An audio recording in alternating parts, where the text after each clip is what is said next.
A series of explosions in Rostov. After the strike, numerous images of the fire appear online.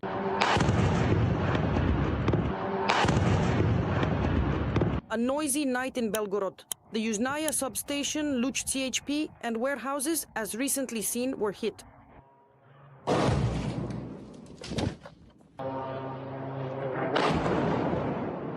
Another Wildberries company warehouse in Yekaterinburg is under attack. It is more than 1,700 kilometers to the Ukrainian border. And the day before, the Leningrad region and St. Petersburg woke up to the sounds of explosions.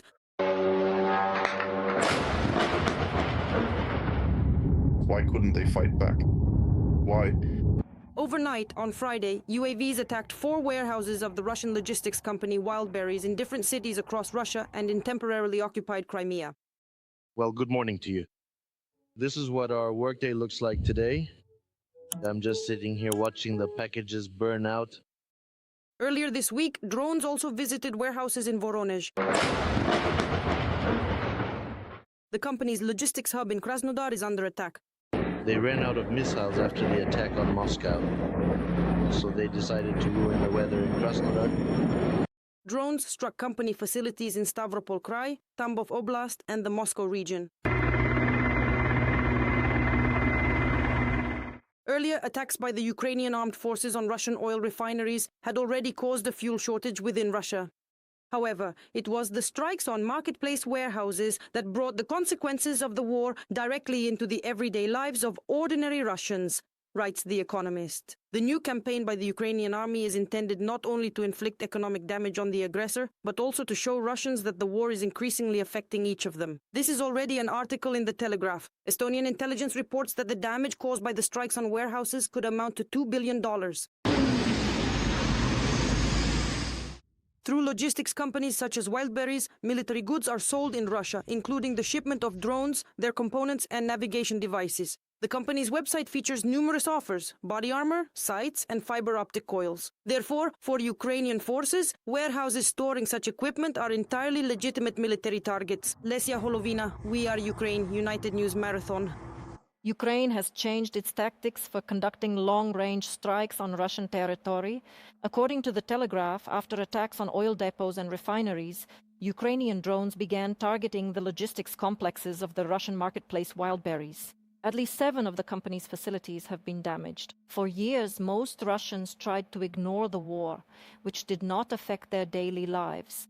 Now the situation is changing. Journalists are convinced that these attacks not only inflict damage on Russian infrastructure, but also show Russians the consequences of the war their country is waging. And joining us now is Ole Sarkis, an expert in geoeconomics and international trade. Mr. Ole, welcome. Thank you. Mr. Ole, let's discuss the devastating strikes on the Russian marketplace Wildberries, specifically on their major warehouses. There have already been 7 such significant strikes, which have led to massive, uncontrollable fires, very large areas being affected, and countless traders losing their entire inventories of goods.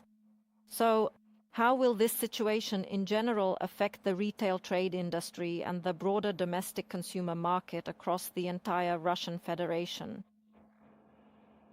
Undoubtedly, first and foremost, this is the demoralization of Russian society, and the boomerang they set in motion back in 2022 is now coming back to them, but now with a coefficient, let's say, of times 10. And this coefficient will only continue to increase due to the ongoing strikes by the Ukrainian defense forces on such critical targets as Wildberries, Ozon, and Yandex Market. These are marketplaces that allow various companies and manufacturers, including those specifically producing the same UAVs and FPV drones, to easily obtain essential dual-use goods. This is because companies that are based, let's say, on such large marketplaces as Wildberries, Ozon, and Yandex Market, they also actively resell these dual-use goods to others. These can include video cards, cameras, and fiber-optic cables. In other words, everything that is used for FPVs. Second, it is the demoralization of society and, let's say, the average consumer in the Russian Federation, who are now experiencing what we have felt and unfortunately continue to feel since the beginning of the full-scale invasion in 2022. The people of Russia need to experience the consequences of this situation for themselves, and they must compel Putin and the leadership of the Russian Federation to finally sit down at the negotiating table. Even if we take a close look at the actual percentage of people who supported the start of the so-called special military operation, it was as high as 84% back in the year 2022. Currently, this figure has dropped to a range of 59 to 60%. That is to say, they still have not yet fully realized that the war is now directly reaching into their very own sovereign territory. And of course, there are clear economic and strategic gains for our side, because every significant loss inflicted upon the economy of the Russian Federation is a distinct advantage for our own country's position. Because any revenues to the budget or successes of the Russian Federation's economy are then converted into the production of missiles, UAVs, and then all of this is launched at the territory of our state. The losses for the Russians are currently estimated to be a total of more than $1.5 billion. And the capitalization of Wildberries is dropping even lower than that. That is, goods worth more than the entire company have been destroyed. And of course, this affects the logistics chain for the supply of dual-use goods. I want to emphasize this once again. From the same People's Republic of China, online marketplaces are actively utilized, specifically for the supply and sale of these components. Mr. Ole, is the retail system of the Russian Federation able to quickly redirect these flows of goods in any way? I don't think so. Again, there are alternatives. There's Ozon Market, there's Yandex Market, but they are also highly vulnerable to the defense forces. And I think that our technical specialists are working on starting to target these elements as well. Therefore, when we look at the actual situation, retail can be made more decentralized. That is not to create such large logistics centers, because they are highly vulnerable and appealing targets for the armed forces of Ukraine and for the Ukrainian defense forces. And I think I've already read reports indicating that the Russians are now trying to significantly decrease the storage volumes of such products, and accordingly it will be a highly decentralized and dispersed system, or a complex network of warehouses that will then efficiently distribute and transport these products across the entire territory of the Russian Federation. Furthermore, we must consider to what exact extent, when looking at the situation overall, is this trade specifically in dual-use goods deeply integrated and woven into the volunteer supply system for the Russian army? It is definitely integrated into, well, let's say into the supply chain, more specifically and particularly for the units that later use UAVs, that use FPVs, including those on fiber optics. And these elements significantly assist and enable the Russian Federation's army to execute and facilitate terrorist actions, which they have already been continuing for the duration of the 5th consecutive year. How might international suppliers like China and Turkey react? Those who send their products to warehouses within the Russian Federation in order to sell them and accordingly generate a profit? Well, in reality, the supply chain looks as follows. Exporters, a company from the People's Republic of China or from Turkey, sell to an importer located in the territory of the Russian Federation. That is, their responsibility here is already exhausted, and from that point on, responsibility for the product itself lies with the company located in the territory of the Russian Federation, that is the Russian resident. And they don't care, they will actually increase the volume of supplies, but the logistics routes will become much more complicated, as will the storage of these products, and then the distribution throughout the entire territory of the Russian Federation. Everything will indeed become much more challenging. But if we talk only about Wildberries, they have about 200 different logistics centers across the entire territory of the Russian Federation. But only about 7 to 10 have been successfully targeted and hit by our defense forces. So there is still significant work that remains to be done. Perhaps not all 200 are as large scale as the one in Electrostyle, for example, but still there are a very substantial number of them. If we talk about large-scale logistics centers, there are approximately 50 facilities just at Wildberries alone. Therefore, the system will continue to operate, but they will still face certain difficulties precisely because of the ongoing strikes by the defense forces.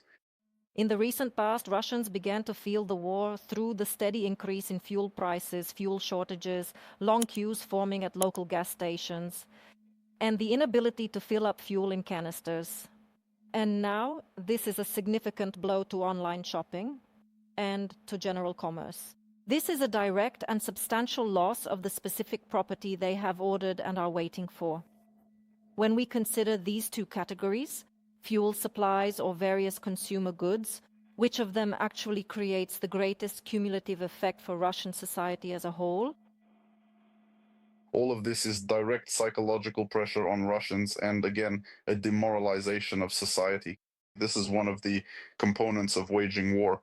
We did not start this war, so we are simply responding to the actions of the Russian Federation. In order to currently and effectively hinder the full equipping of military units that use UAVs and FPV drones and receive fiber optics, we have to systematically identify and target these logistical facilities, these vital logistical supply arteries.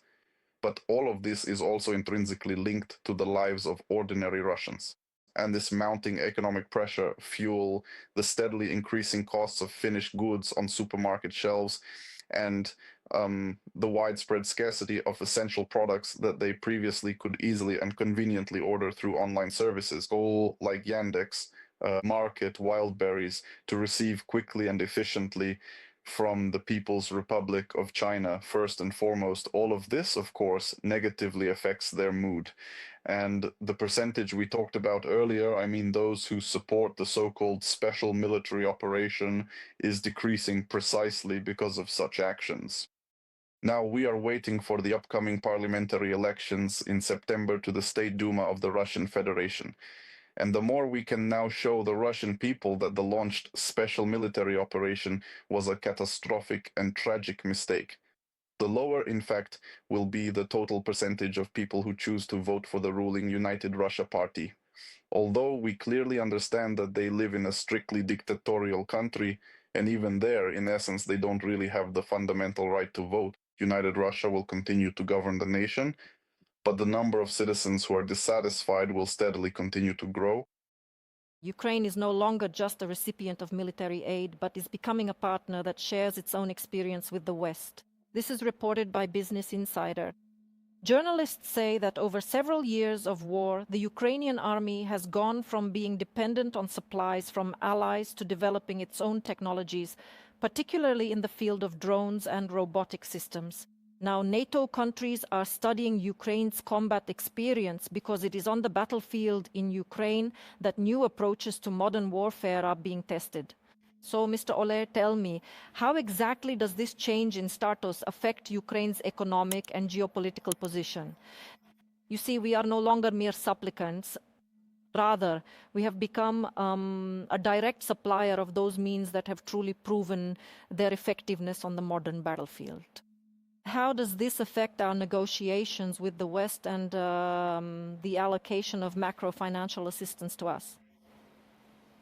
Well, let's put it this way.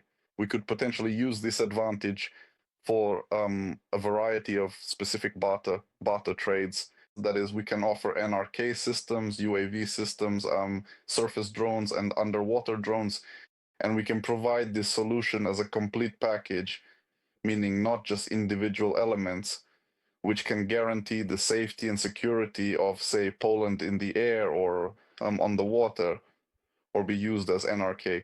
We can do this and offer it as a unified ecosystem of resistance to Russian, let's say, aggression, because they too are under threat, specifically of an offensive from the Russian Federation.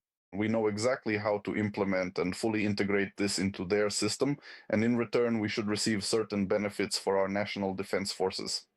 These could include advanced fighter jets. By the way, I mentioned Poland for a reason, because we are already negotiating regarding the MiGs that we were supposed to receive from the Polish side. But right now, they are actively attempting to negotiate much more advantageous and beneficial terms for themselves, specifically regarding the transfer of our drone technologies. And they want us to approach this in a truly comprehensive manner, so that we help them not only integrate this into their security infrastructure and systems, but also assist them in establishing certain joint ventures on their own territory and facilitate the full transfer of the technology. So indeed, we are now deeply interested in their products. We cannot say that we are already completely independent. There is both air defense and missile defense, which are not yet sufficiently developed in terms of domestic production. So we cannot refuse cooperation with our partners when it comes to material and technical support. That is, we still have to rely on them. There are long-range missiles, there are fighter jets that we are expecting from Sweden and that we are expecting from France. Therefore, indeed, together in synergy, we can create such security systems that will allow us in the future to easily repel potential Russian aggression. I mean, for NATO countries and the European Union. And there can actually be mutually advantageous and productive relationships between Ukraine and the rest of the European Union and the North Atlantic Treaty Organization countries. If we talk about absolute numbers, the total volume of the defense industrial complex previously, before the start of the full-scale invasion, struggled to even reach a total of $4 billion in Ukraine. Now we are already talking about $40 to $60 billion, and approximately 20 to 30% of that can be freely exported and support the economy of our country.